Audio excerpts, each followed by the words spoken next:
대한민국 국민 모두가 승리하는 그날까지. 안녕하십니까, 알뜰맨입니다. 3대 지수는 모두 하락 마감을 했고요. 원달러 환율은 1310.40원으로 전일 대비 0.69% 하락을 했습니다. 빅스 지수는 마이너스 1.49% 하락을 했고요. 2년물 국채 금리는 마이너스 1.27% 하락, 10년물, 30년물 금리는 각각 상승을 했습니다.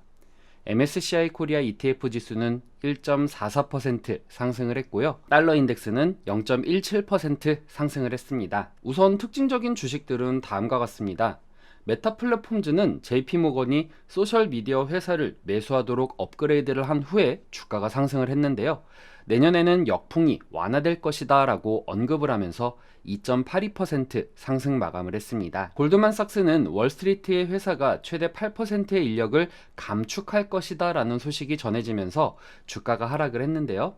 1월 해고 사태가 발생하면서 월스트리트의 모든 지역에 영향을 미칠 것이다 라고 보도를 한 후에 마이너스 0.99% 하락 마감을 했습니다. 포드는 원자재 가격 상승으로 인해서 F150 라이트닝 픽업의 기본 가격을 다시 인상한다라고 발표한 후에 주가가 마이너스 6.98% 하락 마감을 했습니다. 어도비는 4분기 실적과 예상치를 웃도는 가이던스를 발표한 후에 주가가 상승을 했는데요. 새로운 회계연도의 전망을 유지하면서 이번 분기에 핫 스타트업인 피그마를 인수할 계획이다 라고 하면서 주가가 2.99% 상승 마감을 했습니다. 12월 제조업 구매자 관리 지수는 46.2로 지난달 47.7과 예상치 47.7을 하회했습니다. 12월 서비스 구매자 관리 지수 역시 44.4로 지난달 46.2와 예상치 46.8을 하회하면서 경기 위축에 대한 우려를 낳았습니다. 연준 의원들의 매파적 발언도 시장에 악영향을 미쳤는데요.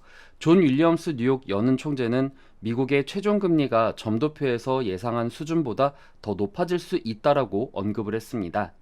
우리는 인플레이션을 2%대로 되돌리기 위해 필요한 것을 해야 할 것이며 이는 추가 인상과 관련해서 종착점이 위원회에서 적어냈던 것보다 더 높을 수 있다라는 의미입니다. 참고로 연준은 12월 회의에서 기준금리를 4.25에서 4.5%로 인상했으며 내년 FOMC 회의에서 미국의 최종금리가 5.1%까지 오를 것으로 예상을 했습니다. 메리 데일리 샌프란시스코 연은 총재는 연준 금리가 최고점에 도달한 이후 11개월은 유지하는 게 합리적인 출발이다라면서 필요한 경우 더할 수도 있다라고 언급을 했습니다. TCW그룹의 이만 브리만 로우 인컴 에퀴티 책임자는 시장이 연준이 매파적 메시지에 집중하고 있으며 내년 점점 경기 침체에 빠질 가능성이 높다라고 판단하고 있다라고 얘기했습니다.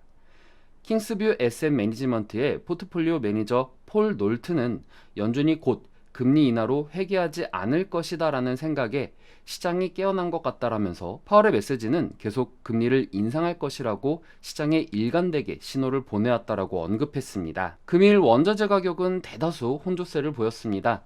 팔라듐은 마이너스 5.82%, 천연가스는 마이너스 5.34%, 난방유는 마이너스 4.61% 하락했으며 돈육은 5.24% 상승을 했습니다. 패드워치에 의하면 2023년도 2월 연준이 금리를 25bp 인상할 확률은 74.1%, 50bp 인상할 확률은 25.9%로 나타났습니다. 1월물 서부 텍사스산 원유 WTI 가격은 전장보다 1.82달러 하락한 배럴당 74.29달러, 2.4% 하락 마감을 했습니다. 유가는 내년도 고금리 정책이 더 강화되면서 경기 침체 우려가 커지며 하락을 했습니다. 월가 대형 투자 자문사인 에버코어 ISI는 연준이 내년 국내 총생산 GDP 성장률을 0.5%로 전망하고 실업률 전망치를 대폭 높인 것은 사실상 경기 침체를 경고한 것이다 라는 분석을 내놨습니다. 이로 인해 원유 수요에 대한 악재로 작용할 수 있다라는 우려가 커졌습니다. 한편 이날 미국 에너지부 DOE는 전략적 비축유 확보를 위해 원유 재구매를 시작하겠다라고 밝혀 유가 하단을 지지하는 모습을 보였습니다. 에너지부는 우선 원유 선물을 최대 300만 배럴 매수할 계획입니다. 금일 국내 증시는 연준 의원들의 매파적 발언과 내년도 경기 침체에 대한 우려가 커지면서 하락 출발이 예상이 됩니다. 아울러 연말까지는 이러한 기조가 이어질 것이며 중간중간 연준 의원들의 발언들이 대다수 매파적일 것이다 라는 분석들도 나오고 있는 상황입니다.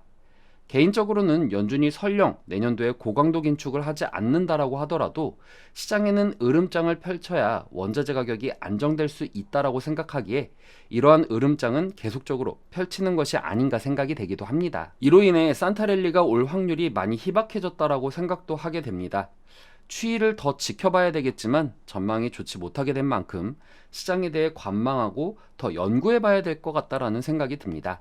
이번 주 일정 잘 체크하셔서 성투하시길 기원하겠습니다. 12월 20일 화요일에는 11월 건축 승인 건수가 발표가 되고 12월 21일 수요일에는 12월 소비자 신뢰지수, 11월 기존 주택 판매 지수, 원유 재고가 발표가 됩니다. 12월 22일 목요일에는 3분기 GDP 신규 실업수당 청구 건수가 발표가 되고 12월 23일 금요일에는 11월 근원 내구재 수주, 11월 근원 소비 지출 물가지수, 11월 신규 주택 판매 지수가 발표될 예정입니다. 오늘 내용 괜찮았다 생각되시는 분들은 하단의 구독과 좋아요, 알람 설정을 눌러주시면 제가 영상을 만드는데 큰 힘이 될 것 같습니다.